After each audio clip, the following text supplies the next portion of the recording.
Spurs, you got the Thunder. This series is tied. SGA knocks down that three, and then the Spurs call timeout, and Wemby pulls everyone together. That's what leaders do, because there's still time. I mean, look at the athleticism and the touch on that, falling out of bounds. Spectacular. They're one win away from going back to the NBA Finals. I think we just learned from our mistakes. We learned from what we talked about as a group. And we just applied it tonight. I think that is the most important thing. Like, a series, especially against a good team, is like a chess match. Like, you go back and forth with adjustments and game plans and switching to things and trying new things. And I think, like, they obviously punched us really good in Game 4. And we got better than the team that played Game 4 for Game 5. One of the things about him is he's so consistent. His temperament's the same all the time. His approach is the same all the time. His floor game, is the same all the time. He obviously was sloppy early, but I didn't think it was approach-based. That's one of the things that really is a superpower of his. And I think it gives the team tremendous confidence as, we've navigated these situations throughout the year and throughout years. Last year we were in a similar spot, not in the playoffs, but regular season. I think his consistency of approach and of tone has a lot to do with our ability to just stay very steady, even if things are unsteady, outside of our team. We did not put ourselves in position enough to be successful on each possession. And so, to beat a team of this caliber in their building, what's the stakes will need to be a lot better to give yourself a chance. How did you think Victor played, and can you do more to get him going? We're going to need to. He's got to take more than 15 shots, even with the free throws. And, yeah, he's going to have to score more than 20 points. The 15 were offensive rebounds. Jared McCain was inserted into the starting lineup, and he played extremely well. Spurs got to do a better job of taking care of the ball, Joe. Man. It's really that simple. You cannot let them get to 70 at the half because they can play at a place most teams can't get to the number that they can get to. Right. I mean, you did a great job. You had them to 29 in the first, and then they damn near get 40 in the second. Yeah. They get over 30-plus in the third. You're not going to beat OKC if you allow them to play like that. If you give them that many second-chance opportunities, if you do not do a better job of keeping them off the three-point line, and tonight they were going down because a lot of those shots they had in Game 4, they had some of the same shots. They just didn't knock them down. Yeah. They knocked them down tonight. But you better not give them too many chances at you because guess what? They're going to make you pay for those, Joe. How were the Thunder able to regroup, Joe? Because we saw them get blown out in Game 4 by 20-plus, and they come back and they win by 13 tonight. What was the difference between Game 4 and Game 5? The difference to me, Uncle Ocho, you got to look at Chet Holmgren. Look how he came out aggressive, how he started the game. In the first half, he had 12 points. Now, I know he only finished with 16, but I thought he was assertive, in that first half to start the game when everything was looking, it wasn't looking great for Shea. Shea wasn't playing well, and he's addressed that. But I thought Chet picked it up with his aggressiveness, having that thrust of getting to the rim, trying to make plays, and he got a few to go down. And y'all know, man, in this league, all it takes is for one or two to go down and you get a little confidence. And I thought he got off to a great start. Caruso has been unbelievable. He has been unbelievable. I'm talking about because when he comes in the game, it's never a letdown, bro. It's either we keep it steady or he take you to another level. I think he's been great. You look at McCain, who stepped right in. He don't mind. Look, he don't have the prettiest game because as a guard, when you see guys bring the ball up, he don't move with that fluidity, like a Kyrie or a Shea or, guys like that. But he's so effective, bro. He gets it done, and he's not afraid of the moment. Shea needs another guard next to him who don't mind, putting up some shots, and making big shots. Yep. I think OKC, man, they came out and put their stamp on the game. Home court advantage is going to come to play in this series. I don't think OKC can win Game 6, but they look great. I mean, you look at it, Jared McCain had the same number of shots as Shea. Yeah. Both of them got the ball up 19 times. Yeah. He's not afraid. He will, on a kick out, where you might say, hey, pull it. No, hell nah. He's like, nah. This shot going to go up. This shot going up. Ocho, you have the Spurs. Yes, sir. They came out, and I thought they played good. They They got did. OKC to call a timeout, and then right out of the timeout, guess what? The Spurs get the ball back, turnover. What they do, get again, turnover. Turnover. At some point in time, Ocho, Castle has to do a better job of taking care of the basketball, and he's got to stop. I understand, Joe. I don't want to rob him of his aggressiveness, but Joe, you picking up fouls 90 feet from the basket? That's crazy. And you're going to put him in the penalty. So now they're in the penalty with 6 minutes to go. Yeah. The whistle is all the ref whistle is already on a hair trigger. You put them, and Shea's going to have the ball 90% of the time, 16 or 17 from the free throw line. Yeah. Joe, how your team going to get back in this thing? Listen, I don't know. They need to have a conversation. We talked about this in length already a few games ago about Castle, and I asked you and Unc Joe, you and Unc, I asked Joe, what can the coach tell Castle where he can still be himself and play with controlled aggression without fouling so much, without getting in so much foul trouble? There were two things that's wrong with him. He's fouling too early, too often, and he's turning the ball over at a high clip and then putting his team in harm's way. Hey, here's the problem we got here. I'd rather have my dog out there barking, getting down, and I had to pull him back a little bit versus me having to push him out there saying, sick him, go get him. You feel what I'm saying? Yeah. You're going to have to live with some of these mistakes that Castle's going to make, bro. He's a young guy. Hey, listen, he's guarding a 2-time MVP who shot 53% from the field throughout the regular season. He's only had one game in this series to where he shot 50%, and I think that was like game 2, and I think he had 30 points. He was right at 50%. So I understand Castle has made some mistakes, but we can kind of, we're going to have to make do with some of them mistakes, fellas. We're going to have to pick it up in other areas. You know what I mean? Right.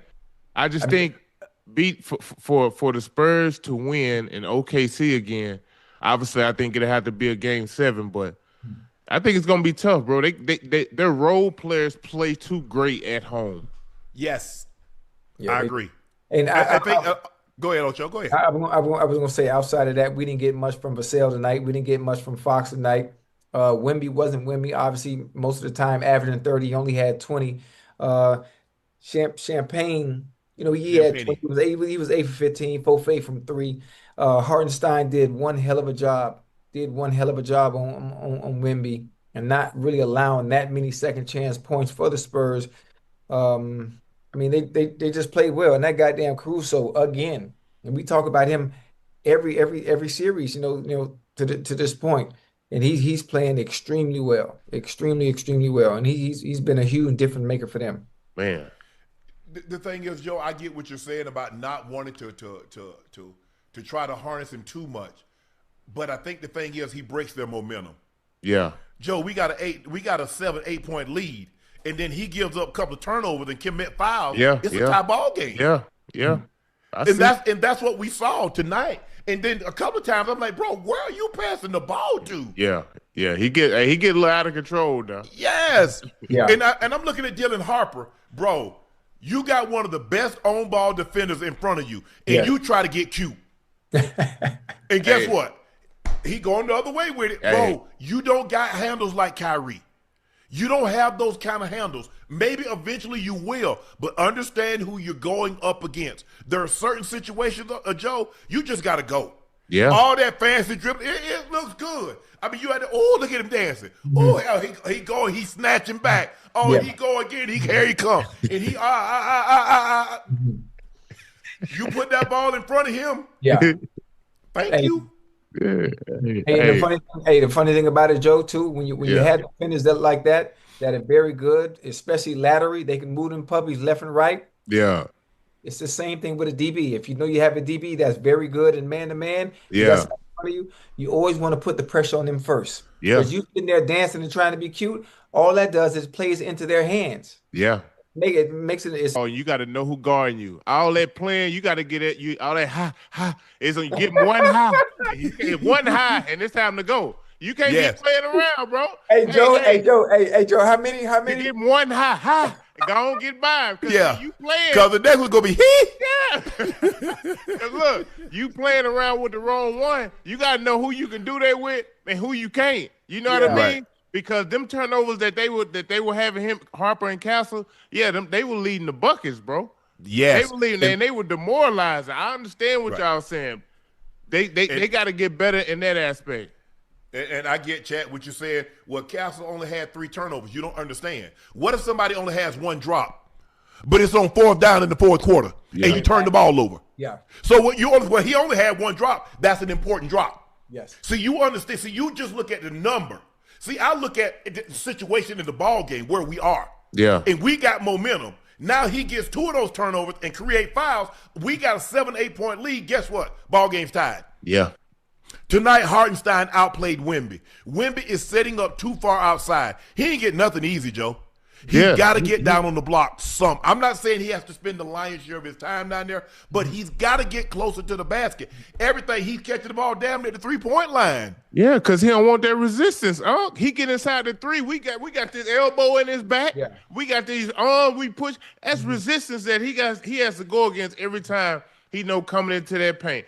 I think what happens is Chad Pennington got off to a great start, and it kind of You mean Chad? Penny. Chad Penny. I think he scored here. I think he had like 12 points in the first quarter. He did. He got hot. Yeah, and I think it kind of got guys off rhythm a little bit to where, look, Fox never really got into the game. You know what I mean? Nah, he struggled tonight offensively. He did. And Vassell never really got into it neither. Because Penny was so hot. Then, Wemby and Harper and Castle, all those guys take over as far as handling the rock and making plays. But to me, man, I just think with the experience that OKC has, it just seems like, to me, they're going to prevail throughout this series. Hey, you know what, too, Uncle Joe?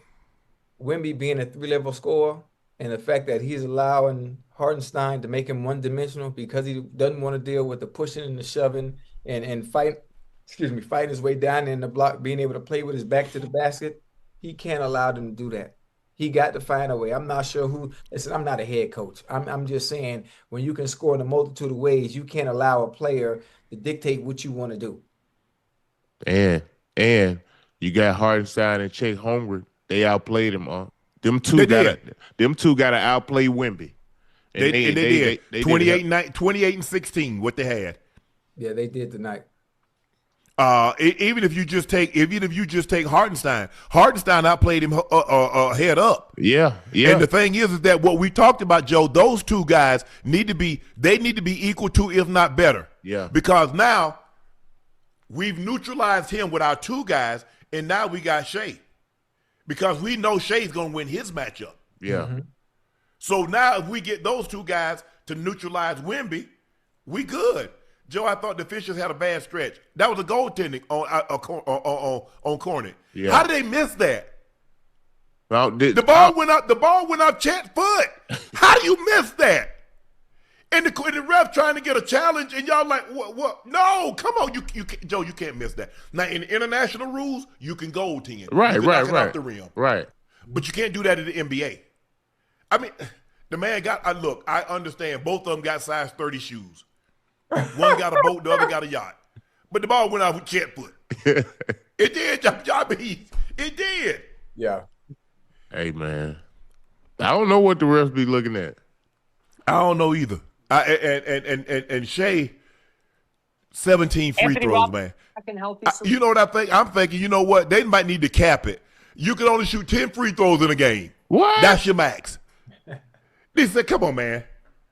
Hey, and when I was watching Shea, especially in that first quarter, Uncle Ocho, his body language was funky. It stank. He's struggling from the field, Joe. He knows in order to get the numbers he's getting, I mean, he's got to go to the free throw line. And he's done a great job of creating that contact. But sometimes they talk about, because the other night they called a foul on Fox, talking about Fox didn't impede his landing space. Right. He likes to come down all funky. Yeah. He does. But it's I don't know. I just know is that if they're gonna knock down shots like this, it's gonna be hard. for them to defend. And like what they did the other night, Joe, I thought they overhelped tonight. Yeah. Where in game 4, they didn't overhelp. I thought they overhelped tonight and left some guys wide open. The first thing I'm going to do is that I'm going to run Caruso off the corner 3. Mm-hmm. If you let him hit that first corner 3, your ass in trouble. Yeah. Now, it's not to say that he can't hit the other points of the 3, right. Yeah. but he really loves that corner 3. He does. And you got to get him off of it. Yeah. Yeah. Well, they got to make some adjustments, man. You know, because you're going to have to give up something. If you collapsing every time the ball hits the paint, that's what you give up. You're going to have to give up them spray outs. You're going to have to give up some contested threes. You know, San Antonio has been great, I think, in man and just isolation defense, playing Shea head up and not too much help, not overextending. Yeah, got away from him a couple times tonight. But for the most part, man, they've kept him under wraps, bro. I'm talking about that first quarter, he was pissed off at himself. I could see it. Mm-hmm. You know what I mean? And I think they've done a great job. So if Chet Holmgren, he has to continue to be aggressive and play with that thrust, because he need a number 2 guy who's gonna really come along. See, every game, his number 2 guy has been somebody different. Mm-hmm. Shades. So yes, he got to continue to, hopefully somebody come off this bench and continue to come along for the ride. And I like McCain. It was his first start, 20.7 for 19. And let me know you ain't scared of the moment, bro. Because he getting them shots up. Yes, sir. And I think the thing is, Joe, is that I thought the Spurs bench didn't play bad. They got outscored 40-36. But that's better than damn 76-10 or 76-15 or the number they've been getting outscored by. Remember, Joe, plus 33, plus 34. We saw what it did happen in game 3. Hell, they had 76 bench points. They had more points off the bench than the starters had. Yeah. So they've done a great job. Tonight, they really did a great job. I thought Keldon Johnson had one of his better games. Yeah. Carter Bryant could hit a couple of shots, but they got Harrison Barnes. That's 4 minutes. That's 4 minutes of time that I'm watching the TV I can never get back. Now I realize that at some point in time in my life I'm going to wish I had those 4 minutes back. But unfortunately, I'm not going to be able to get it. You got to chill. Man, this man here. Oh man. Hey, look. They just took Cornette out the game. though. He ain't been. I'm talking about they go right at him. He a traffic cone, Joe. When Wemby come off the court, it looked like the lane. It's like everything part over. Everybody in there partying, having a good time. Hey, Joe, like the Red Sea. Ocho, you took the words right out of my mouth. I said they turned into Moses. Like the Red Sea. Hey, they put the spear in the ground and just part. Yeah. And the problem is that he's not a shot blocker. So like you said, Joe, the lane opens up. And rebounds. How many opportunities did they get? They got the rebound and kick out for a 3. Or kick out and they get a foul call. Yeah. Yeah. And it's like when Wemby goes to the bench. Shea is one of the few guys that you'll ever see in your lifetime that when he goes to the bench, their team goes on a run. Right. Absolutely. And that's not a knock on him, Chad. I'm not saying anything, but y'all see it. So I don't know. I don't need to preface that with a caveat. When he goes to the bench, they go on a run. Yeah. It's facts. Yeah. The next game is in San Antonio, right? Yeah. Yes. Game 6, Thursday night. Yeah. We got game 6. We got game 6. I think when Shea goes to the bench, they're less predictable. Yes. Because you got guys now, the ball really, really hops. And, everybody can penetrate the paint and spray out for threes. And then you got Hardenstein with his activity, being on the rim, getting them second chance points. That's what gets you over the hump, bro. It's the little things you're going to have to do to continue to win or to advance to the finals. So I think OKC, they willing to do that. They are. But I thought it was Hardenstein's activity early. Yes. Yeah. Now Chet too, Chet being aggressive and a little bit more efficient than he has been in the past few games. Yes. Difference maker. I still need more shots from Chet, though. I know he was great 6 for 9, but damn, I need a few more shot attempts from him. Well, I think the thing is that when McCain took 19 and Shea took 19, that's 38. Hardenstein was 6 of 8, but Hardenstein is going to be dunk, lob, or it's going to be that floater. That thing to the moon. He's not going to get very many more shots than that. Nah, he don't need more than that. Hey, he's shooting that floater to the moon over Wemby big ass down there. Ain't he? Caruso 5 of 10. He 4 of 8. Caruso got to be shooting damn near 55, 60% from the damn three. Oh yeah, if he probably better than that. He probably about 60%. Hey, I mean, he it's cashed out. It crazy. seems like every time he shoot, it's going in. I ain't gonna lie to you. Swishing. It ain't no bouncing for haul up in the air. There's some suspicion or doubt. He's swishing. And when he come into the game, bro, it wasn't like they had control of the game. Like he made big shots to put him on runs. So Caruso is a huge part of what they do, bro. He play well. It's gonna be hard to beat them. I mean, San Antonio won points in the paint, but second chance points. OKC was plus 11. Fast break points. OKC only had 9. And I thought OKC, for the most part, did a better job of taking care of the basketball. Yeah. It's just that all turnovers aren't created equal. I mean, because sometimes your turnovers kill your runs and give them life. Yeah. And so you can't just look at it and say, well, this guy only had 1 turnover, guy had 2 turnovers. You have to look at when you turn the ball over and what did your turnovers lead to. Yeah. Dang. Come on, Spurs. Don't do me like that. I think that, look, you got to look at OKC. They're not really trying to get up off this throne. Nah. When you've been king, you'll do everything. He had 24 points, 3 of 5 from 3, 7 of 8 from the free throw line. He had 5 rebounds, 6 assists. The turnovers came early. He had 3 steals. Oh, that's why I say I'd rather have to pull him back a little bit. I let him go because he playing well. Hell, he two-way player. He guarding a 2-time MVP, and he putting up these type of numbers with this type of efficiency. And we gonna have to deal with a couple turnovers. You know what I mean? Yes, I agree. And I think that also, Joe, is that Coach says, look here, sir, I understand. I love your aggressiveness, but we can't have you. I mean, because he's at 5 fouls every game, Joe. He getting his money worth. But it's when you pick up those fouls, now it takes a lot of that aggressive out of you because you picked them up so early. Yeah. And picking foul up 94 feet. I mean, sometimes, in the backcourt, Joe, he just slap over the man. He slap in the back of SGA. Hey, he gonna let you know he here. Hey, he running up every time, bro. Look, he wearing Shea down, bro. Shea it's great that he has McCain there to handle some of the ball handling duties because it do come a time Shea be looking dead tired out there. And Castle doing his job, bro, making him work for any and everything he get. I mean, he played 37 minutes. Look, I mean, the Spurs had 3 guys with 20-plus points, but they only shot 40% from the floor. Yeah. They had some really good looks at some shots that didn't go down. It's a make-or-miss league. The other game 4, they made those shots. OKC missed them. Tonight, the roles were reversed. Yeah. Now, okay, will the Spurs come out and play with that sense of urgency, with that sense of desperation that we saw from OKC? Yeah. They ain't got no choice. Well, hey. Now we got to put it back on Wemby now because if he has one of them monster games, this is what changes it. But if he plays average like this, no, they can't win. Yeah, he can't win. No. If you look at the games that they won, he's been phenomenal. Yeah. Look at game 1. Look at game 4. He didn't play bad in game 2. He had 21 and 17, but his imprint, his fingerprint wasn't on the game like it was in game 1 and game 4. Yeah. He has to be that.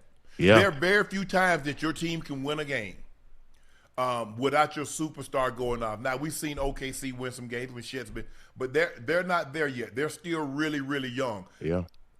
As young as this team is, this is a veteran ball club now. Don't look like, well, man, this guy's only 24. But look, I mean, they're in the Western Conference Finals this year. They went to the NBA Finals and won last year. They were in the Western Conference Finals, if I'm not mistaken, a few years ago. So this is a veteran ball club when it comes to these type of scenarios. You know what? Been there, done that, and the more you're in these situations, the more calming and the more at ease you are of being in these situations. Yeah. You know what, too? When I think about it, too, if you think about what you think about Wemby not playing well tonight, right? He had what 60? He had 19 tonight, right? He had 20. He had 26 and 20 points, 6 rebounds, 1 assist, 2 steals, 3 blocks. So He only had 1 rebound at the half, though. That's unacceptable. You can't do that. That's not gonna cut it. And obviously the Thunder know that. If we can nullify Wemby, not allow him to get down in the low post, not allow him to do anything from from mid range, always have him out there at the goddamn arc, trying to play from out there. He wasn't efficient from 3. So what do we do next game? We take that same formula and we try to do the same thing. So if they take Wemby away, that means everybody else got to step up, Joe. Fox can't have a night again like he had tonight. Vassell can't have another night like he had tonight.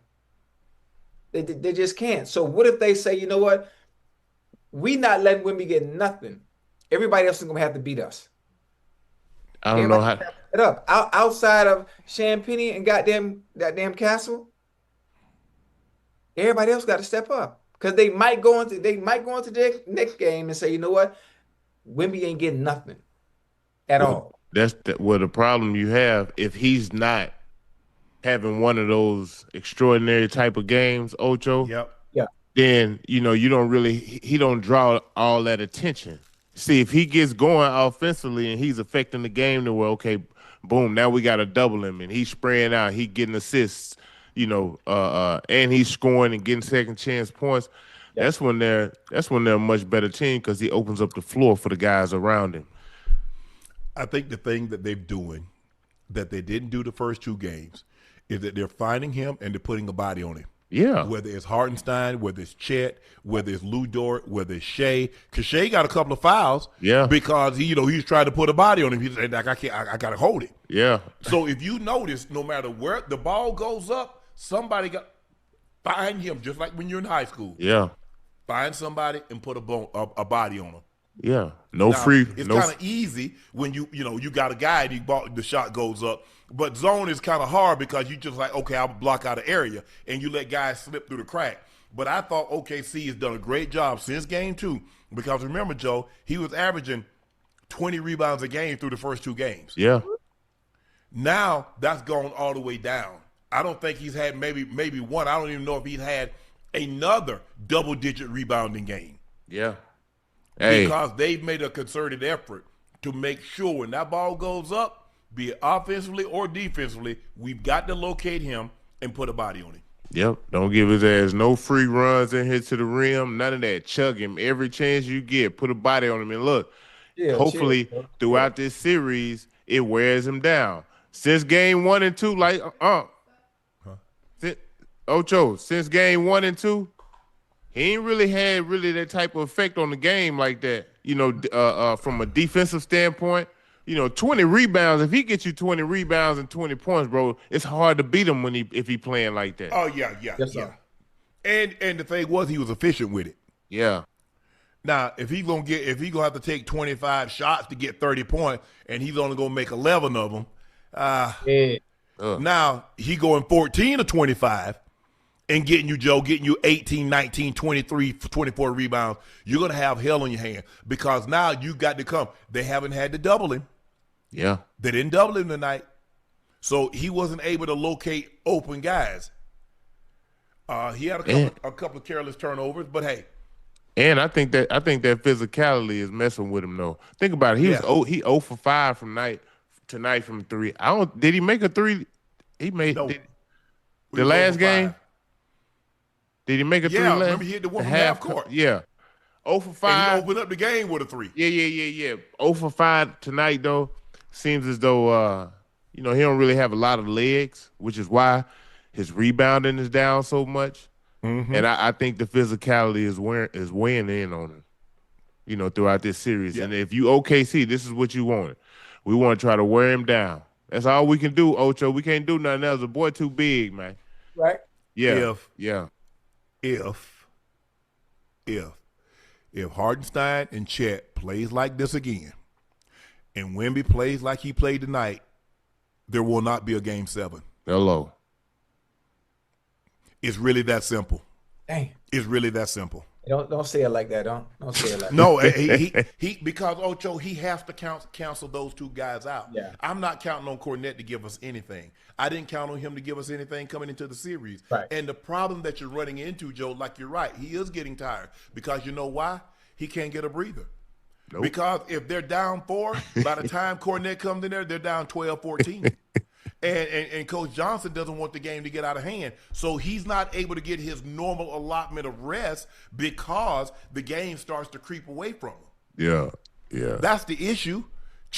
Shea gets his normal allotment of rest. He plays the entire first quarter, and he's not coming in to probably about 7.5, maybe 7 minutes. Every once in a while, he'll come in at the 8-minute mark. But for the most part, he's not coming in before 7 minutes. Nah. I don't think there's no way that OKC wins Game 6. Though I'm gonna keep it real. Hey, I think Joe, this. that's I what think I'm talking about, Joe. Hey, I don't. hey, Because you know ball. You big- know big- ball, Joe. Oh, yeah, I thought you said Joe didn't know ball. Yeah, Right, he right. do not. Yeah, man, come on, man. Chill. Joe, Hey, you gotta chill. Hey, you gotta chill. You know ball simply because you know for the fact that they're going back to San Antonio. The Nuns gonna be in the stands, huh? You know, and once they put them hands on goddamn Wemby, you already know what the result's gonna be in Game 6. Go ahead, finish. I think his If they support. put them hands on Wemby might give you 40 and 30, Joe. Cornette gave you 7 and 8 last time and they put the hands on him. Listen, I think that his supporting cast gonna play a lot better in Game 6.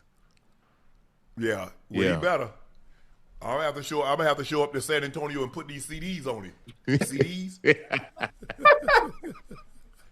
So, but they're gonna need to play him. The one thing about the OKC Thunder having been in this situation, they don't lose sight of it. They don't normally let opportunities slip away. Because look, I'm not trying to put off tomorrow for what I can do today. Yeah. Because I know I'm a twist ankle, I'm a overreaction or something. Anything could happen. Yeah. Anything could absolutely happen. So I give you know what? Just give OKC credit. This is about OKC tonight. I don't want to say, well, X, Y, and Z, but I think OKC took this ball game from the way they came out. Yeah, they got down early, but they weathered the storm, and when they hit back, and it seems like I thought was making a run. That third quarter? Yeah. They cut it to 6, Joe. Yeah. I was like, okay. I mean, they could have 20.